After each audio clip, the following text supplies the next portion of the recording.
किसान साथियों नमस्कार, स्वागत है आपका हमारे YouTube channel agriculture point number 1 में। किसान साथियों, आज हम बात करेंगे कि धान में DAP, यूरिया, पोटास कब और कितना डालना चाहिए, क्या इनकी सही मात्रा है। तो आइए जानते हैं। सबसे पहले धान की फसल में DAP डालना होता है। DAP में 18% नाइट्रोजन और 40% फास्फोरस होता है। DAP का काम होता है पौधों की जड़ों का विकास करना। फास्फोरस पौधों को मजबूती प्रदान करता है। DAP पौधों में 7 दिन में लगनी शुरू होती है और इसका असर है ना वो 4-5 महीने तक रहता है। DAP यह पानी में घुलकर पौधों की जड़ों तक नहीं जाता, बल्कि जड़ों को DAP के पास जाना पड़ता है। धान में DAP को खेत में पानी छोड़ने से पहले, पैडी हरो चलाने के बाद, जब गारा बन जाती है और पाटा या सुहागा लगाने से पहले DAP को जो है खेत में डालना चाहिए। अगर आप ऐसा करते हैं तो यह ज़्यादा असरदार और ज़्यादा अच्छा माना जाता है। इसके बाद बात करते हैं पोटास की। पोटास को फसल में डालने से बीमारी नहीं लगती, बीमारी से बचने की क्षमता फसल में अधिक हो जाती है।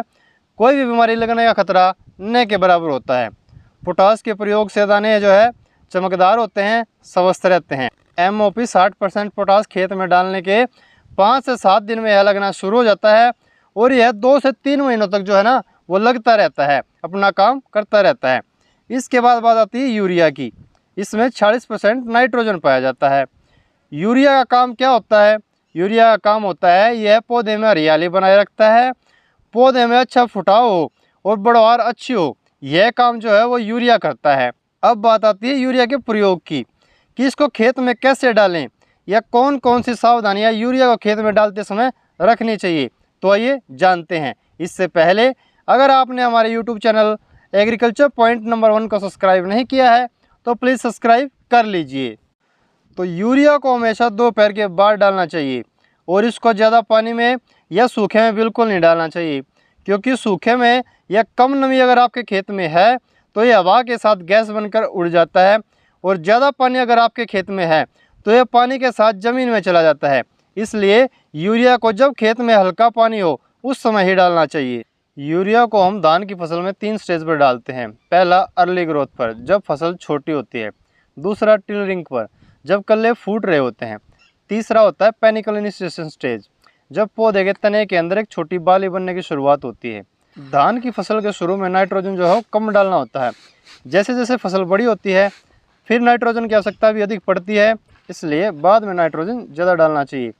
फसल के पकने के 60 दिन पहले तक यूरिया की पूरी मात्रा फसल में डाल देनी चाहिए। कम समय वाली वैरायटी जैसे पूसा 1509, 1692 इत्यादि में पहला यूरिया जो है वो 8 से 10 दिन पर, दूसरा यूरिया 20 से 22 दिन पर, तीसरा यूरिया 30 से 32 दिन पर डाल देना चाहिए। ज़्यादा समय वाली वैरायटियों में पहला यूरिया 14 से 15 दिन पर, दूसरा यूरिया 30 से 32 दिन पर, तीसरा यूरिया 45 से 46 दिन पर डाल देना चाहिए। पहला यूरिया जो हम डालते हैं वो 30 kg डालना चाहिए, दूसरा यूरिया 45 kg, तीसरा यूरिया 50 kg प्रति एकड़ के हिसाब से डालना चाहिए। इस प्रकार आपको DAP, पोटास और यूरिया का प्रयोग कैसे करना है, अगर आप ऐसा करते हैं तो आप अपनी धान की फसल को और बेहतर बना सकते हैं और अच्छा उत्पादन प्राप्त कर सकते हैं। अगर आपको हमारी यह जानकारी अच्छी लगी, अगर आपको हमारा यह प्रयास पसंद आया तो वीडियो को लाइक कीजिए, चैनल को सब्सक्राइब कीजिए और बेल आइकन प्रेस कर लीजिए, जिससे खेतीबाड़ी से जुड़ी सही और सटीक जानकारी आपको समय समय पर मिलती रहे। नमस्कार।